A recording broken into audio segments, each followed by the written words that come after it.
There's a system quietly influencing your job prospects, your retirement savings, and even how much your phone costs. It's not a government, it's not a bank, it's the stock market. And while it might seem like a chaotic swarm of numbers and headlines, behind it is a powerful engine, one that plays a central role in shaping the modern economy. Today, we're unraveling how the stock market really works and why it matters to you. Welcome to Unravel, Money and Economics. In this channel, we simplify the world of finance, economics, and money so you can understand how it all works, no matter your background. Let's start at the beginning. What exactly is the stock market? At its core, the stock market is a marketplace where pieces of ownership in companies called shares or stocks are bought and sold. When you buy a stock, you're buying a small slice of that company. If it grows and earns more profit, your slice becomes more valuable. If it struggles, you might lose money. But the market is much more than just buying and selling. It's where companies raise money to grow, where investors place bets on the future, and where confidence or fear can ripple through the entire economy. Let's break it down. 1. Why companies go public. Imagine you start a company. It's growing fast, but to expand globally, you need more capital. You have a few options. Take a loan, find private investors, or go public. Going public means offering shares of your company to the public for the first time through what's called an initial public offering, or IPO. Once listed, those shares can be bought and sold on a stock exchange, like the New York Stock Exchange, NASDAQ, or London Stock Exchange. In return, the company receives a massive injection of cash, and investors get a chance to own a piece of a potentially valuable business. 2. Stock exchanges and tickers. Stock exchanges are the marketplaces where this trading happens. Each stock has a ticker symbol, a short code like AAPL for Apple or TSLA for Tesla.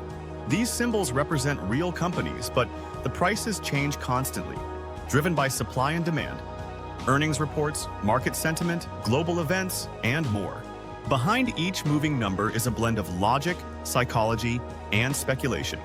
3. Who's trading? Stock markets aren't just for the wealthy or Wall Street insiders.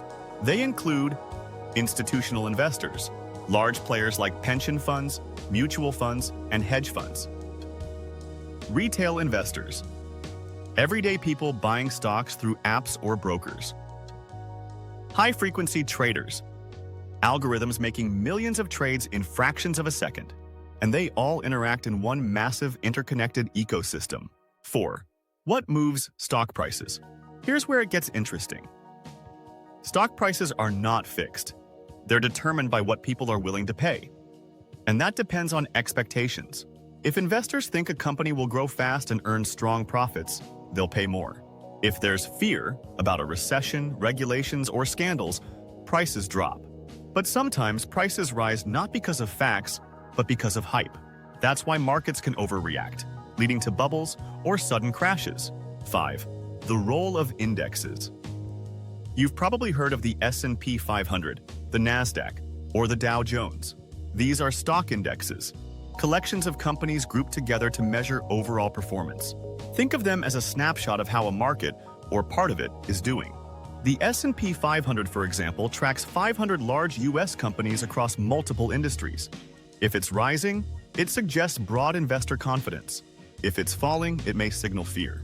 Indexes help investors understand trends, and many mutual funds and ETFs try to mimic these indexes to give people exposure to the market as a whole. 6. Why does the stock market matter to you? Even if you've never bought a stock, the market affects your life. Here's how. Retirement accounts.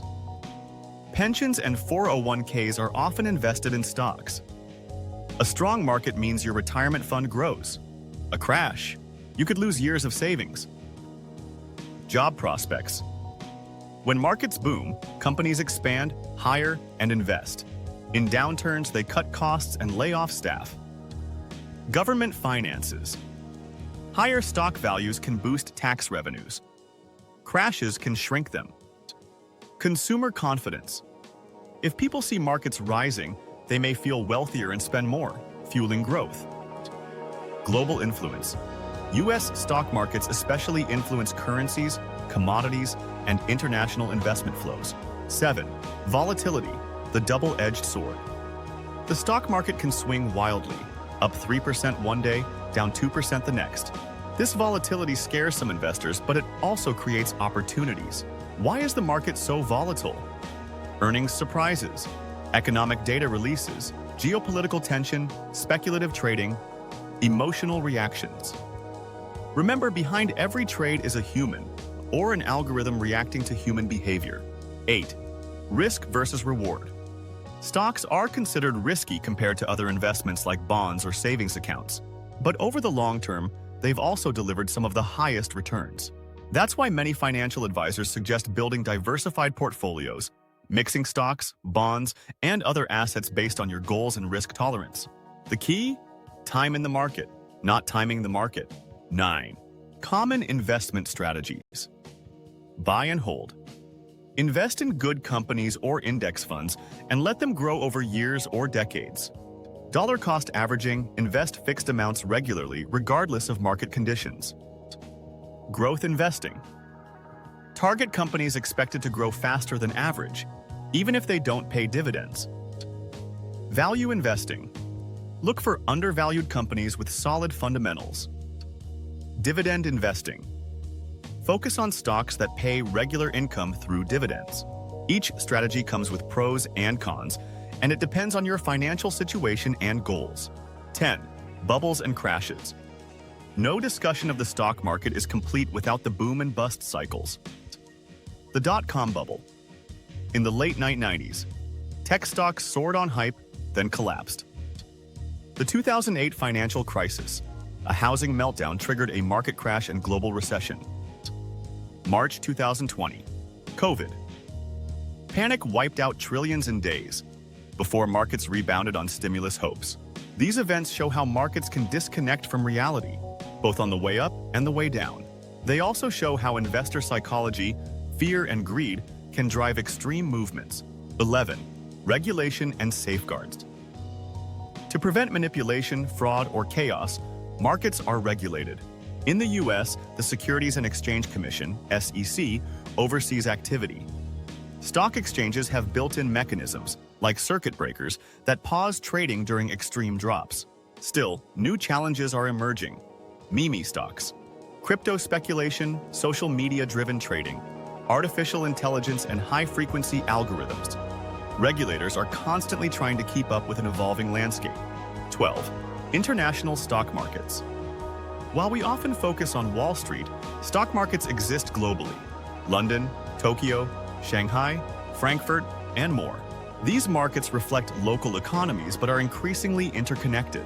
A crisis in China or a war in Europe can ripple through U.S. markets in minutes. Understanding the global web of capital helps explain why stock market news from one country can shake markets worldwide. 13. Final takeaway. The stock market isn't just for billionaires or hedge funds. It's a living, breathing system that reflects where the world is and where it might be heading. It tells stories of innovation, risk, fear, and progress. And whether you're an investor, an employee, or a consumer, it's shaping your future. So the next time you hear, the market's up or stocks are crashing, don't just shrug, because that movement might already be affecting your wallet, your job, or your country's economic future. Have a topic you're curious about? Let us know in the comments, and hit subscribe so you don't miss what's next. As we continue to unravel the world of money and economics, one concept at a time.